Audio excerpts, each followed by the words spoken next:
계단 몇 개만 올랐을 뿐인데 숨이 가빠오고 몇 걸음 걷지 않았는데 다리가 돌처럼 무겁게 느껴지는 순간이 있습니다. 처음엔 나이 탓이겠지라며 대수롭지 않게 넘기지만 그렇게 방치한 채 일상이 흐르다 보면 언젠가는 단순한 움직임조차 힘겨워질 수 있습니다. 하지만 우리는 알아야 합니다. 다리는 단지 우리 몸을 지탱하고 이동하게 해주는 부속 기관이 아니라 삶의 품질과 직결된 생명의 줄기라는 사실을요. 실제로 노화는 다리에서부터 조용히 그러나 확실하게 시작됩니다. 근육이 줄어들기 시작하면 신체 전체의 기능이 눈에 띄게 약해지고 언젠가는 걷고 싶어도 걸을 수 없는 그날이 올 수도 있습니다. 그렇기에 다리를 지키는 것은 단순한 건강관리가 아닌 앞으로의 삶을 지키는 일이기도 합니다. 이제 이 흐름을 거슬러 올라갈 시간입니다. 당신의 다리를 다시 건강하게 만들기 위해 반드시 피해야 할 음식 3가지와 누구나 쉽게 따라할 수 있는 간단한 운동법 3가지를 소개하려 합니다. 혹여 이미 다리의 힘이 약해졌다고 느껴지는 분이라도 괜찮습니다. 지금부터라도 올바른 습관을 실천한다면 다시 힘을 되찾을 수 있으니까요. 무료 구독을 통해 끝까지 시청해주세요. 건강한 몸으로 더 길고 행복한 인생을 살아갈 수 있는 값진 정보들을 담았습니다. 특히 다리의 역할은 단지 움직임을 위한 것에 그치지 않습니다. 그것은 곧 건강 수명을 좌우하는 핵심 열쇠이기도 하니까요. 하지만 안타깝게도 다리 근육은 우리 몸 전체에서 가장 빠르게 노화가 진행되는 부위입니다. 그리고 그 노화는 눈에 띄지 않게 아주 조용히 진행됩니다. 어느 날 문득 평소 아무렇지 않던 계단 오르기가 버겁고 균형을 잡는 일이 점점 힘들어진다면 이미 근육뿐만 아니라 뼈마저 약해지고 있다는 신호일 수 있습니다. 운동 부족과 잘못된 식습관이 더해지면 이 속도는 생각보다 훨씬 더 가파르게 빨라지겠죠.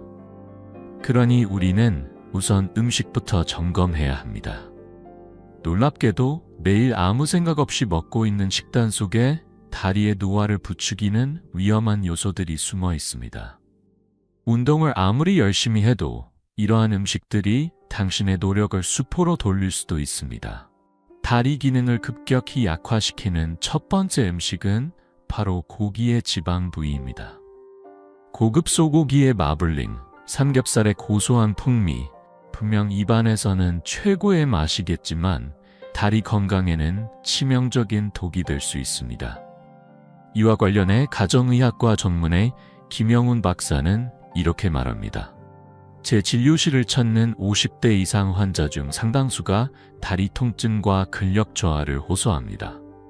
특히 본인은 건강하다고 자부하는 분들도 많습니다. 꾸준히 운동을 하고 식습관도 괜찮다고 생각하시는 분들 말이죠. 얼마 전 찾아오신 한 남성분은 매일 아침 1시간씩 빠르게 걷고 헬스장도 꾸준히 다니시는 분이었습니다.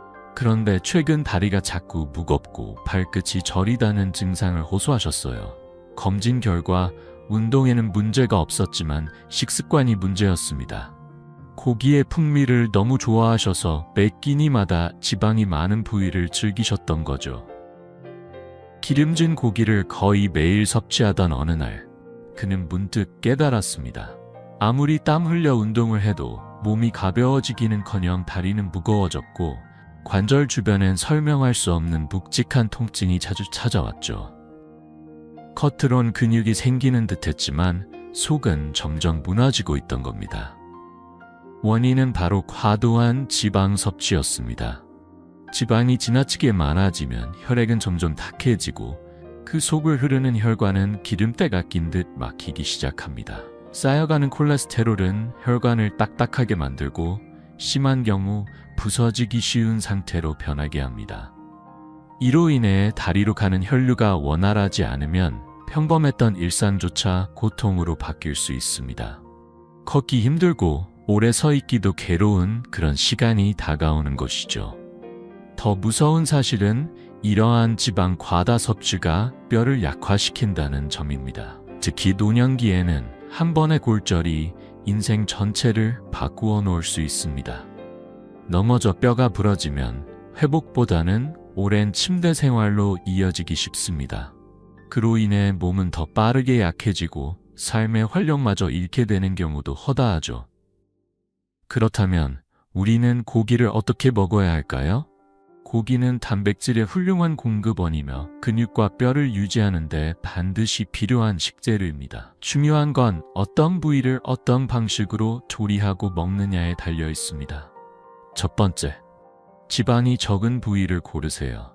마블링이 가득한 소고기나 삼겹살에 유혹을 뿌리치고 살코기 중심의 부위를 선택하는 것이 기본입니다. 조리 전 눈에 보이는 기름은 미리 제거해주는 세심함도 필요합니다. 두 번째, 조리 방법을 바꾸세요. 튀기거나 기름에 볶는 조리법은 지방 섭취를 기하급수적으로 늘릴 뿐 아니라 발암 가능성이 있는 물질을 만들어낼 수도 있습니다. 대신 삶는 방식이나 기름기를 빼주는 에어프라이어나 그릴을 활용해 보세요. 고기 본연의 맛은 그대로 살리면서도 건강에 부담을 줄일 수 있습니다. 세 번째, 반드시 채소와 함께 드세요. 채소는 지방의 흡수를 줄여줄 뿐 아니라 몸속의 염증을 완화하는 데도 큰 역할을 합니다. 특히 항산화 성분이 풍부한 채소, 양배추, 브로콜리, 버섯, 양파 등과 함께라면 혈관 건강까지 챙길 수 있으니 일석이조입니다. 이제 다리 건강을 위협하는 두 번째 적, 바로 국수와 빵에 대해 이야기해 볼 차례입니다. 부드럽고 속을 든든하게 채워주는 이 간편한 음식들은 바쁜 현대인의 일상에 너무도 자연스럽게 스며들어 있습니다. 67세 정영자님 역시 그랬습니다. 혼자 사는 생활 속에서 끼니를 간단히 해결하려다 보니 국수나 빵을 자주 찾게 되었죠. 소화도 잘 되고 값도 저렴하고 무엇보다 조리도 간편했기에 큰 문제라고는 생각하지 못했습니다. 그러던 어느 날 그녀는 평소처럼 아파트 계단을 오르다 균형을 잃고 넘어졌습니다.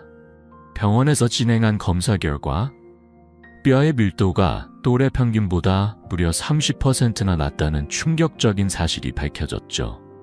왜 이런 일이 벌어졌을까요? 그 답은 바로 정제 탄수화물의 함정에 있었습니다. 국수와 빵, 특히 흰 밀가루로 만든 제품들은 탄수화물은 풍부하지만 정작 뼈와 근육에 필요한 영양소는 거의 존재하지 않습니다.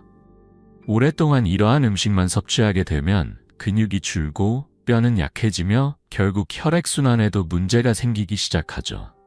게다가 정제 탄수화물은 혈당을 급격히 상승시켰다가 빠르게 떨어뜨리는 혈당 스파이크를 유발합니다. 이 과정은 몸의 에너지를 순간적으로 끌어올리는 대신 근육을 손상시키고 다리의 힘을 빠르게 떨어뜨릴 수 있습니다. 운동을 해도 효과가 줄고 오히려 피로만 더 쌓이는 악순환이 시작되는 것이죠. 그렇다면 국수를 꼭 먹고 싶다면 어떻게 해야 할까요? 정답은 대한식품에 있습니다. 흰 밀가루 대신 현미로 만든 국수 혹은 메밀국수를 선택해보세요. 같은 국수지만 그 안에 담긴 영양의 무게는 전혀 다르니까요. 혈당 조절은 물론 뼈 건강까지 챙기고 싶다면 지금 이 순간 우리가 선택하는 빵 하나부터 달라져야 합니다. 크림이 가득한 크루아상이나 보드라운 흰 식빵 대신 통밀이나 호밀, 기리로 만든 빵을 선택해보세요. 이 빵들은 단순히 식감을 바꾸는 것이 아니라 당신의 몸속 리듬을 바꿔줄 수 있는 변화의 첫걸음이 되어줍니다. 섬유질과 미네랄이 풍부해 혈당이 갑자기 솟구쳤다가 곤두박질 치는 현상을 막아주고 장 기능과 대사에도 긍정적인 효과를 주기 때문이죠. 정영자 씨 역시 이런 작은 선택 하나로 삶의 흐름을 되돌리기 시작했습니다. 그동안 손쉽게 한 끼를 때우기 위해 즐겨 먹던 국수와 빵 대신 현미밥과 두부, 달걀, 그리고 된장국이 놓인 따뜻한 식탁으로 돌아왔습니다.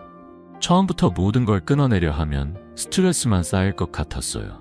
그래서 욕심내지 말고 할 수 있는 만큼만 바꿔보자고 마음먹었죠. 그녀는 그렇게 하루에 한 끼라도 더 건강한 방향으로 바꾸기 시작했습니다. 몇 주가 흐른 어느 날, 그녀는 평소처럼 계단을 오르다가 멈춰섰습니다. 어라? 왜 이리 숨이 덜 차지? 익숙한 피로감이 느껴지지 않았습니다. 예전 같으면 몇 층만 올라가도 다리가 뻐근해지고 가슴이 턱 막혔을 텐데 그날은 이상하리만큼 다리가 가볍고 중심도 잘 잡혔습니다. 그 순간 그녀는 깨달았습니다. 몸이 바뀌고 있구나. 반신반의했던 변화는 스스로 체감하게 된 순간부터 강한 동기로 바뀌었습니다. 단순한 식단 변경이 아니라 건강해지는 몸을 직접 느끼고 나니 더 계속하고 싶다는 마음이 솟구친 겁니다. 그렇게 건강한 식습관은 습관이 되었고 매일의 선택이 그녀의 몸을 그리고 삶을 바꾸기 시작했습니다. 이제 다리 로아를 부추기는 세 번째 위험 요소, 술에 대해 말해보려 합니다. 우리는 종종 피로를 풀기 위해 또는 오랜만에 만난 이들과의 즐거운 시간을 위해 한 잔을 기울이곤 합니다. 오늘도 수고했어라며 자기 자신에게 술잔을 건네거나 친구들과의 자리에서 추억을 나누며 웃음꽃을 피우기도 하죠. 적당한 음주는 긴장을 풀고 분위기를 부드럽게 만드는 데 도움이 되기도 합니다. 하지만 혹시 이런 경험 있으셨나요? 밤새 뒤척이며 깊은 잠을 이루지 못하거나 아침에 눈을 떴을 때 발이 퉁퉁 부어 신발이 들어가지 않는 경우, 발바닥에 통증이 몰려오고 걸음을 디디는 순간 중심을 잃고 휘청거리는 아찔한 순간들. 이 모든 증상이 근육과 관련이 있다는 사실 알고 계셨나요? 알코올은 근육 속 단백질의 합성을 방해하고 근육 조직 자체를 약화시켜버립니다. 그 결과로 근육량이 줄어들고 조직은 염증과 손상에 더 취약해집니다. 통증, 피로, 부종이 함께 찾아오고 특히 다리와 발의 균형 감각은 급격히 떨어지게 됩니다. 맥주에 많이 들어있는 퓨린 성분은 요산으로 전환되어 관절 내부의 염증을 일으키며 통풍과 같은 질환의 원인이 되기도 하죠. 술은 잠시의 기분 전환에는 좋을지 모르지만 그것이 반복되면 결국 다리 근육과 관절의 그림자를 들이우게 됩니다. 한 잔의 술이 결국 당신의 움직임, 삶의 리듬, 그리고 건강한 미래를 무너뜨릴 수 있다는 것을 기억해야 합니다. 통풍은 단순한 관절 통증을 넘어 삶의 질을 뿌리째 흔드는 고통으로 다가옵니다. 특히 이 질환은 엄지발가락, 발목, 무릎 같은 하지를 중심으로 나타나며 중년 남성에게서 자주 발병하는 경향이 있습니다. 원인은 요산의 축적, 그리고 그 요산을 부추기는 주범 중 하나가 바로 알코올입니다. 사실 운동선수들 사이에선 이미 오래전부터 술은 근육의 적이라는 인식이 자리 잡혀 있습니다. 경기력 유지와 회복을 위해 아예 술을 입에도 대지 않는 이들이 있을 정도죠.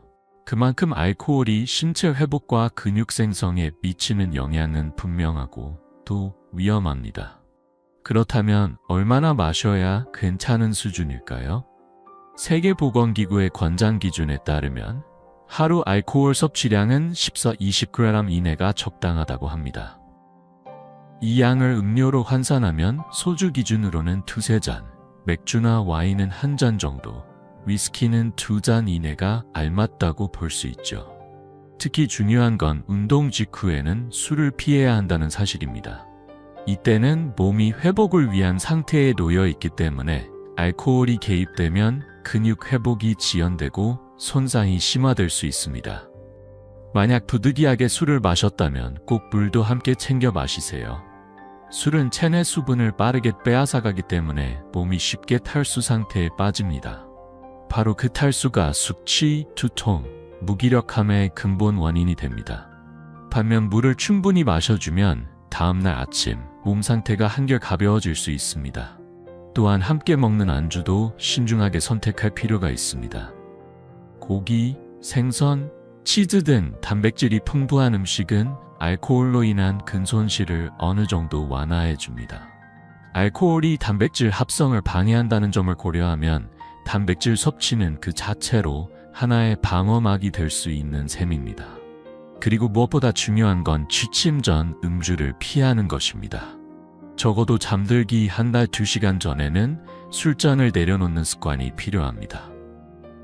잠이 안 와서 한 잔 마셔요 라는 말, 흔하게 들리지만 실상은 잘못된 수면 습관의 시작일 뿐입니다. 술을 마시면 처음에는 몸이 나른해지고 잠이 쉽게 드는 것처럼 느껴지지만 실제로는 깊은 수면을 방해하고 수면의 질을 현저히 떨어뜨립니다. 자주 깨고 아침에 개운하지 않은 상태로 눈을 뜨는 이유도 여기에 있습니다. 더 큰 문제는 이 패턴이 반복되면서 스스로 잠드는 능력이 떨어진다는 점입니다. 결국엔 술 없이는 잠을 못 자는 상태에 이르기도 하고 일시적인 안정을 위해 시작한 음주가 불면증을 악화시키는 악순환으로 번지는 경우도 많습니다. 완전히 끊기 어렵다면 최소한의 원칙은 지켜야 합니다. 가볍게 마시되 운동과는 거리를 두고 수분을 충분히 섭취하며 취침 전 음주는 피하는 것. 이 간단한 원칙만으로도 우리는 술과 건강 사이의 균형을 잡을 수 있습니다. 이제 눈을 돌려야 할 또 다른 적, 바로 단 음료입니다. 운동 후 갈증이 심하거나 단 것이 당길 때 무심코 마시는 청량음료, 과일 주스 속엔 생각보다 훨씬 많은 위험이 숨겨져 있습니다. 특히 액상과당은 근육과 혈관 건강에 가장 큰 적 중 하나입니다. 이러한 당분은 혈관벽의 염증을 일으켜 손상시키고 그 결과 정맥 내부의 판막 기능을 저하시킵니다. 그러면 혈액이 제대로 흐르지 못하고 역류하거나 특정 부위에 정체되는 현상이 발생하죠. 심지어 다리 혈관에 염증이 생기면 근육에 필요한 산소와 영양분조차 제대로 전달되지 않아 다리 근육이 급속히 약해질 위험도 커집니다. 나이가 들수록 근육은 점점 탄력을 잃고 혈관 역시 예전처럼 빠르게 회복되지 않습니다. 특히 60세를 넘기면 몸 안의 회복력 자체가 눈에 띄게 떨어져서 아주 사소한 혈관 손상조차도 쉽게 아물지 않고 오히려 건강 전반에 깊은 영향을 끼치게 됩니다. 이 시기에는 그 어느 때보다 무엇을 마시고 무엇을 먹는지가 근육과 혈관의 운명을 결정짓는다고 해도 과언이 아닙니다. 무심코 선택한 단 음료나 당분이 많은 주스 대신 순수한 물 혹은 체내 염증을 유발하지 않는 건강한 수분 보충 음료를 마시는 것이 훨씬 더 현명한 선택이 될 수 있습니다. 우리가 입으로 들이키는 모든 것이 결국 근육의 미래와 연결되어 있다는 사실을 기억해야 합니다. 그렇다면 건강한 근육을 만들고 유지하기 위해 가장 효과적인 음식은 무엇일까요? 많은 전문가들이 강력하게 추천하는 식재료가 있습니다. 다름 아닌 황태채입니다. 이름만 들어도 친근한 이 식품이 사실은 단백질의 보고라는 사실 알고 계셨나요? 먼저 단백질 섭취에 대해 알아볼 필요가 있습니다. 일반적인 성인의 경우 하루 동안 섭취해야 할 단백질의 양은 체중 1kg당 약 1g 정도로 계산할 수 있습니다. 예를 들어 체중이 60kg이라면 60g, 70kg이라면 70g의 단백질을 매일 꾸준히 섭취해야 한다는 의미죠. 하지만 연령이 높거나 근감소증이 있는 경우 이보다 더 많은 양이 필요합니다. 그러나 문제는 단백질이라는 것이 한 번에 많이 먹는다고 해서 다 흡수되는 영양소가 아니라는 점입니다. 하루 섭취량이 60g이라면 이를 3번에 나눠서 각각 20g씩 섭취하는 것이 흡수율 면에서 훨씬 유리합니다. 우리 몸은 한 번에 20, 30g 이상은 효율적으로 흡수하지 못하기 때문이죠. 그래서 단백질 섭취는 양만큼이나 나누어 먹는 방식이 중요합니다. 이렇게 계산적으로 접근해야 하는 단백질 섭취, 생각보다 만만치 않은 일입니다. 더욱이 우리나라 65세 이상 노인의 대부분은 단백질 섭취가 부족하거나 잘못된 식습관으로 인해 효율적인 흡수를 하지 못하고 있는 실정입니다. 하지만 여기서 희망적인 소식이 있습니다. 바로 황태입니다. 이 말린 대구는 놀라울 정도로 높은 단백질 함량을 자랑하는데요. 황태 100g에는 약 79g의 순수 단백질이 들어있다고 알려져 있습니다. 이는 같은 양의 소고기보다 3배, 닭가슴살보다 약 2.3배나 많은 수치입니다. 단백질 밀도 하나만 놓고 보면 황태는 말 그대로 단백질의 왕이라 불러도 손색이 없습니다. 더군다나 황태는 조금만 먹어도 많은 단백질을 공급받을 수 있어 소화에 부담이 덜하고 자주 먹기에도 적합합니다. 그래서 평소 식사에서 계란이나 육류를 섭취하는 중간중간 황태채를 곁들이기만 해도 단백질 섭취량이 획기적으로 증가하게 됩니다. 조리도 간편하고 씹는 맛도 좋아 식단에 자연스럽게 녹여낼 수 있다는 장점도 있죠. 그렇다면 이런 황태채는 어떤 분들에게 특히 효과적일까요?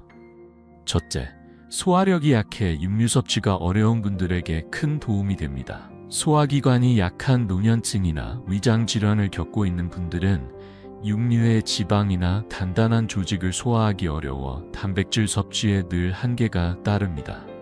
이럴 때 황태채는 가볍고 소화가 쉬우며 동시에 고농축 단백질을 제공해 탁월한 대안이 될 수 있습니다. 게다가 피로 회복에도 효과적이어서 기력이 떨어질 때 보조식으로 활용하기 좋습니다. 둘째, 다이어트 중인 사람들에게도 황태는 신의 한 수가 될 수 있습니다. 단백질은 풍부하면서도 지방 함량이 매우 낮기 때문에 체중을 줄이면서도 근육을 지키고 싶은 이들에게 딱 맞는 식재료인 것이죠.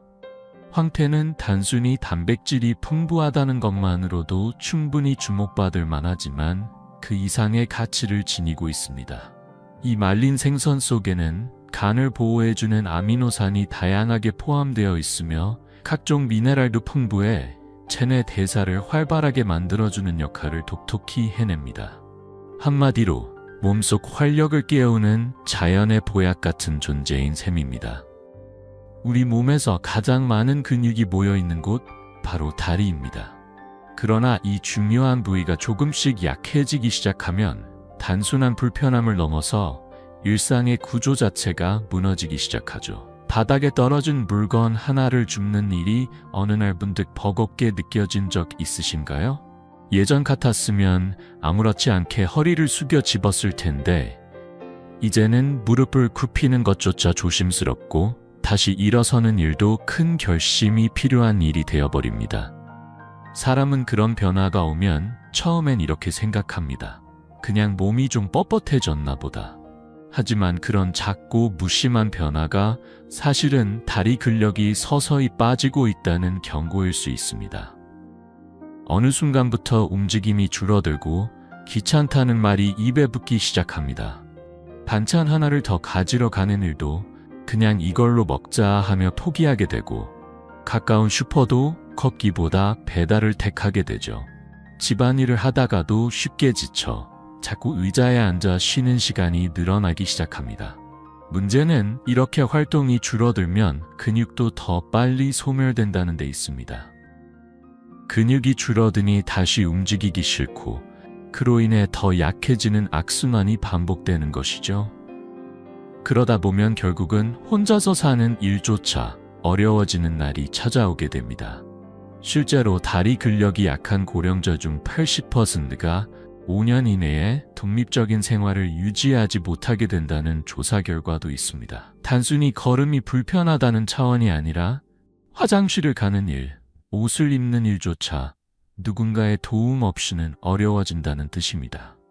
결국 지금 내가 다리를 어떻게 관리하느냐에 따라 미래의 내 삶의 형태가 완전히 달라질 수 있다는 의미이기도 합니다. 하지만 문제는 우리 대부분이 자각하지 못한 채 다리 건강을 갉아먹는 잘못된 습관 속에 살고 있다는 것입니다. 그 습관 중 가장 대표적인 것이 오랜 시간 앉아있는 습관입니다. 대한노인의학회에서 발표한 연구에 따르면 하루 7시간 이상 앉아있는 사람은 그렇지 않은 사람에 비해 다리 근육이 40% 더 빠르게 감소한다고 합니다. 숫자만 보면 실감이 나지 않지만 몸은 이를 분명하게 기억합니다. 지난달 저는 72세 김영호 씨를 만났습니다. 퇴직 후 매일 아침 공원을 산책하며 운동을 즐기던 그였지만 요즘에는 사뭇 달라졌다고 말했습니다. 요즘엔 아침부터 저녁까지 TV만 보게 돼요. 의자에 앉아만 있으니 몸이 점점 굳어가는 기분이에요. 실제로 소파에 구부정하게 오래 앉아있다 보니 다리로 가는 혈류가 줄어들었고 신진대사 역시 느려지며 무릎과 종아리에 부담이 쌓였습니다. 뚜둑 소리가 나기도 하고 종아리엔 무거운 통증이 자리 잡았죠. 결국 그는 병원을 찾았고 심부정맥 혈전증이라는 진단을 받았습니다. 쉽게 말하면 너무 오래 움직이지 않아서 다리 깊은 곳의 혈관에 피떡, 즉 혈전이 생긴 것입니다. 만약 이 혈전이 혈류를 타고 폐로 이동했다면 폐색전증이라는 생명을 위협하는 상황으로 이어질 수도 있었습니다. 하지만 놀랍도록 간단한 예방법이 있습니다. TV를 볼 때 광고가 나오면 자리에서 일어나 거실을 한 바퀴 도는 것만으로도 충분히 도움이 됩니다. 혹은 앉은 상태에서 발목을 천천히 돌리거나 다리를 살짝 들어 올리는 가벼운 운동만 해도 혈류순환을 개선하고 근육 자극에 효과가 있습니다. 두 번째로 우리가 흔히 저지르는 나쁜 습관은 다리를 꼬고 앉는 자세. 처음에는 편안하게 느껴질지도 모릅니다. 무의식 중의 습관처럼 반복되기 쉽고 특별한 불편함이 없으니 그냥 지나치기 마련이죠. 하지만 이 작은 습관 하나가 당신의 무릎과 골반, 척추에 얼마나 큰 영향을 미치는지 알게 된다면 더는 가볍게 넘기지 못할 겁니다. 다리를 반복적으로 꼬고 앉게 되면 골반이 서서히 한쪽으로 기울기 시작하고 척추의 정렬 역시 흐트러지게 됩니다. 그로 인해 하체 전체에 불균형한 하중이 가해지고 가장 민감한 부위 중 하나인 무릎에 서서히 압박이 쌓이게 됩니다. 이 상태가 지속되면 연골이 조금씩 닳아 퇴행성 관절염의 씨앗이 자라기 시작합니다. 처음엔 단순한 뻐근함이었을 통증이 언젠가는 계단을 오르내릴 수조차 없게 만드는 현실이 될 수 있다는 말입니다. 한 정형외과 전문의는 올바른 앉은 자세를 유지하는 법에 대해 이렇게 조언합니다. 앉을 때는 양발을 반드시 바닥에 평평하게 붙이고 골반이 좌우로 기울지 않게 중심을 맞추는 것이 기본입니다. 허리는 바르게 펴고 등받이를 활용하여 등을 자연스럽게 지지해 주세요. 어깨를 열고 복부 중심에 살짝 힘을 주면 코어 근육이 활성화되고 척추와 무릎 모두가 안정됩니다. 한국의 좌식 문화 특성상 바닥에 앉을 일이 많은 분들도 주의가 필요합니다. 이럴 경우에는 양반 다리를 하거나 다리를 앞으로 편 자세로 앉되 한쪽으로 체중이 쏠리지 않도록 몸의 균형을 지속적으로 확인하는 것이 중요합니다. 그리고 1시간에 한 번씩은 가볍게 허리를 젖히거나 골반을 흔들어주는 스트레칭을 해보세요. 단 2~3분의 움직임만으로도 긴장이 풀리고 혈류가 다시 살아납니다. 다음으로 우리가 쉽게 간과하는 또 하나의 문제, 바로 신발 선택의 오류입니다. 한 달 전 75세 이종환 씨를 만났습니다. 병원 침대에 누워 있었고 고관절 골절로 입원 중이었습니다. 마트에 간다던 짧은 외출이 이렇게 될 줄은 몰랐어요. 이야기를 들어보니 사고의 원인은 너무도 사소한 것이었습니다. 오래 신어 밑창이 마모된 운동화를 신고 걷다가 미끄러져 넘어진 것이었죠. 그제서야 그는 뒤늦게 신발의 중요성을 깨달았다고 말했습니다. 나이가 들수록 발은 점점 민감해지고 균형 감각도 예전 같지 않습니다. 이럴수록 가장 중요한 건 자신의 발에 맞는 발을 제대로 잡아주는 기능성 신발을 선택하는 일입니다. 밑창이 미끄럽지 않고 적당한 쿠션과 유연성을 지닌 신발은 낙상의 위험을 크게 줄여줍니다. 굽이 너무 높거나 발볼이 지나치게 좁은 신발은 피해야 하며 집 안에서는 바닥이 딱딱하지 않도록 푹신한 실내화를 착용하는 것도 좋은 방법입니다. 하루를 마무리할 때 발을 따뜻한 물에 담그고 천천히 마사지를 해주는 습관은 단순한 피로 회복을 넘어 수면의 질까지 향상시켜줍니다. 미지근한 물에 10분 정도 발을 담그고 발바닥부터 종아리까지 손끝으로 부드럽게 주물러 보세요. 혈액순환이 원활해지면서 다리의 무게감과 답답함이 눈에 띄게 줄어드는 걸 느낄 수 있을 겁니다.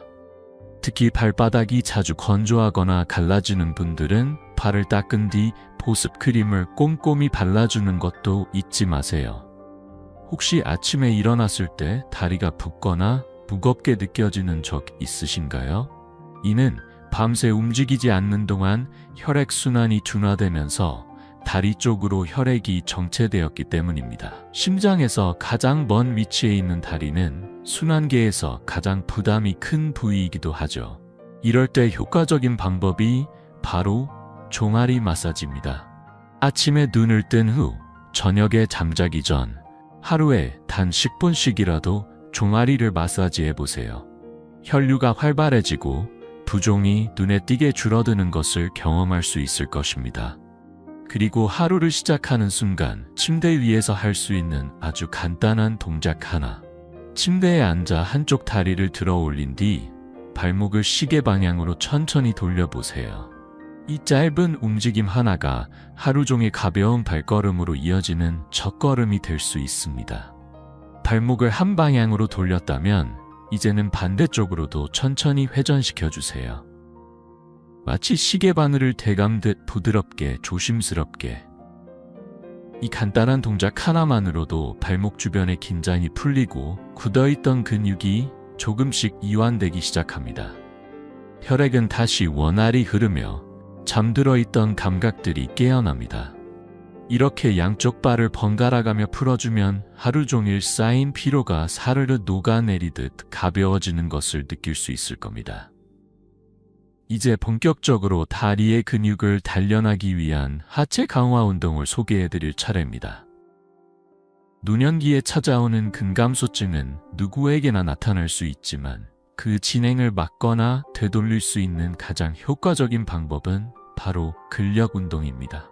단백질이나 크레아틴 같은 영양소 보충도 물론 도움이 되지만 그것들이 진정한 효력을 발휘하려면 근육을 자극하는 기초 움직임이 반드시 병행되어야 하죠.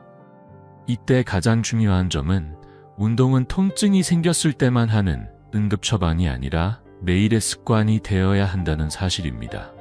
꾸준히 그리고 몸에 무리가 가지 않는 선에서 반복하는 것. 이 단순한 원칙이 건강한 다리의 핵심 비결입니다. 무엇보다 자신의 연령과 몸 상태에 맞는 운동 강도를 선택하고 욕심내지 말고 천천히 실천하는 것이 중요합니다. 지금부터 집에서도 무리 없이 따라할 수 있는 간단한 운동 3가지를 소개해드리겠습니다. 첫 번째, 의자에서 일어섰다 앉기 운동. 이 운동은 허벅지 근육, 특히 대퇴사두근을 강화하는 데 아주 효과적입니다. 1. 단단한 의자에 앉아 양발을 어깨 너비로 벌린 상태로 바닥에 붙이세요. 2. 손은 무릎 위에 가볍게 올려놓고 허리를 곧게 편 채 천천히 일어섭니다. 3. 일어서는 순간 허벅지와 엉덩이 근육이 긴장되는 걸 느껴보세요. 4. 다시 천천히 앉을 때는 무릎이 발끝보다 앞으로 나오지 않도록 유의합니다. 처음에는 5번만 해보시고 익숙해지면 하루에 10번, 15번까지 천천히 늘려보세요. 두 번째, 발 뒤꿈치 들기 운동. 이 운동은 종아리 근육을 자극해 혈액순환을 돕고 발목 주변의 근육을 강화시켜 낙상 위험도 줄여줍니다. 1. 벽이나 의자를 가볍게 짚은 상태에서 똑바로 서세요. 2. 천천히 발 뒤꿈치를 들어 올려 까치발을 만들어줍니다. 3. 그 상태로 3초간 유지한 후 다시 천천히 내려옵니다. 하루에 15회씩 반복하면 다리 피로가 줄어들고 하체 근육의 지구력이 눈에 띄게 향상됩니다. 세 번째, 앉아서 다리 들기 운동. TV를 볼 때마다 자연스럽게 반복할 수 있는 아주 유익한 동작입니다. 1. 의자에 앉아 허리를 곧게 세우고 발을 바닥에 붙입니다. 2. 한쪽 다리를 천천히 들어 올리며 허벅지 근육에 힘을 주세요. 3. 다리를 들어 올린 상태에서 약 5초간 유지한 후 천천히 내립니다. 4. 반대쪽 다리도 같은 방식으로 반복합니다. 이 운동은 무릎 관절을 보호하면서도 허벅지 앞쪽 근육을 탄탄하게 만들어주는 효과가 뛰어납니다. 운동 도중 조금이라도 통증이 느껴진다면 그 즉시 멈추고 휴식을 취하세요. 빨리 해야겠다는 조급함은 오히려 근육과 관절에 해가 될 수 있습니다. 느리지만 꾸준히 내 몸에 귀 기울이며 실천하는 것이 건강한 다리를 만드는 가장 확실한 길입니다. 지금까지 우리는 다리 건강을 지키기 위한 실천법들을 차근차근 살펴봤습니다. 나이가 들면 다리 힘이 줄어드는 것은 어쩔 수 없는 자연의 흐름일지 모릅니다. 그러나 그 속도를 늦추고 심지어 이전보다 더 튼튼한 다리로 되돌릴 수 있을지는 지금 이 순간의 선택에 달려 있습니다. 자, 오늘 내용을 다시 한번 정리해 볼까요? 무엇보다 먼저 피해야 할 것은 다리를 갉아먹는 나쁜 습관들입니다. 오래 앉아있기, 무의식적인 다리 꼬기, 발에 맞지 않는 신발 착용. 이런 작고 사소해 보이는 습관들이 다리의 힘은 단지 걷기 위한 수단이 아닙니다. 그것은 삶을 이끌어가는 기둥이며 우리가 자유롭게 세상을 누비고 스스로를 지켜낼 수 있게 해주는 몸의 기반입니다. 하지만 이 소중한 기둥은 우리가 무심코 반복해온 잘못된 습관들로 인해 서서히 그리고 조용히 무너져가고 있습니다. 무릎을 압박하고 혈관을 짓누르는 나쁜 자세, 장시간 움직이지 않는 생활, 그리고 발에 맞지 않는 신발. 이 셋은 생각보다 훨씬 더 깊이 다리 근력을 갉아먹고 관절에 미세한 균열을 남기며 혈류의 흐름마저 방해해 신체 전반의 노화를 앞당깁니다.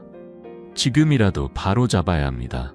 등을 펴고 발을 편하게 두며 가능하면 1시간에 한 번씩은 자리에서 일어나 몸을 흔들고 발에 딱 맞는 신발로 지지력을 높이는 것. 이 단순한 실천이 노화를 막는 시작입니다. 두 번째로는 식탁 위의 선택이 다리의 운명을 바꿉니다. 고기라면 무조건 맛있는 부위를 찾고 면과 빵을 즐겨 찾고 시원한 탄산이나 기분 좋은 한 잔의 술을 즐기던 습관들. 이 모두가 단백질 합성을 방해하고 뼈를 약화시키며 혈관을 좁히고 끈적이게 만들어 결국 다리의 기능을 무너뜨리는 주범이 됩니다. 이제는 음식을 다시 바라봐야 할 때입니다. 근육을 채워줄 수 있는 양질의 단백질, 특히 황태처럼 고단백이면서도 지방이 적은 식품은 노년의 다리의 가장 큰 친구가 되어줍니다. 여기에 신선한 채소, 현미나 기리 같은 건강한 탄수화물을 고르게 섭취하면 몸의 순환이 활발해지고 뼈와 근육도 그 흐름 속에서 자연스럽게 단단해집니다. 세 번째, 아무리 좋은 음식을 섭취해도 움직이지 않는다면 그것은 반쪽짜리 건강일 뿐입니다. 근육은 사용하지 않으면 빠르게 줄어들고 그 빈자리를 지방과 약화된 조직이 차지하게 됩니다. 그래서 근력 운동은 필수입니다. 큰 도구도 헬스장도 필요 없습니다. 아침 햇살이 들어오는 창가 앞 의자에 앉아 천천히 일어섰다 앉기를 반복해보세요. 부엌 앞에서 까치발로 발 뒤꿈치를 들었다가 천천히 내려놓는 연습도 해보세요. TV를 볼 때마다 다리를 들어 허벅지 근육을 자극해보세요. 이 단순한 3가지 동작만으로도 하루 10분이면 충분합니다. 몇 주 후 당신은 어느새 계단을 2번은 더 오를 수 있는 힘이 생겼다는 것을 느끼게 될 겁니다. 다리는 단지 우리가 걷는 도구가 아닙니다. 그것은 우리를 자유롭게 해주는 존재이며 품위 있고 독립적인 삶을 지속할 수 있게 해주는 생명의 축입니다. 건강한 다리로 더 멀리, 더 자유롭게 걷기를 바랍니다. 그리고 당신의 삶이 끝까지 당신의 발걸음대로 이어지기를 진심으로 기도합니다. 오늘 이 이야기가 당신께 조금이라도 도움이 되었다면 당신이 아끼는 누군가에게도 꼭 전해주세요. 좋은 정보는 나누는 순간 그 가치를 배가시킵니다. 우리가 나누는 이 작은 깨달음이 누군가의 삶에 다시 빛을 들여주는 희망이 되기를 바라며 지금 이 순간부터 당신의 다리가 다시 탄탄해지길, 건강이라는 지혜가 당신의 노후를 평온하게 감싸주길. 감사합니다.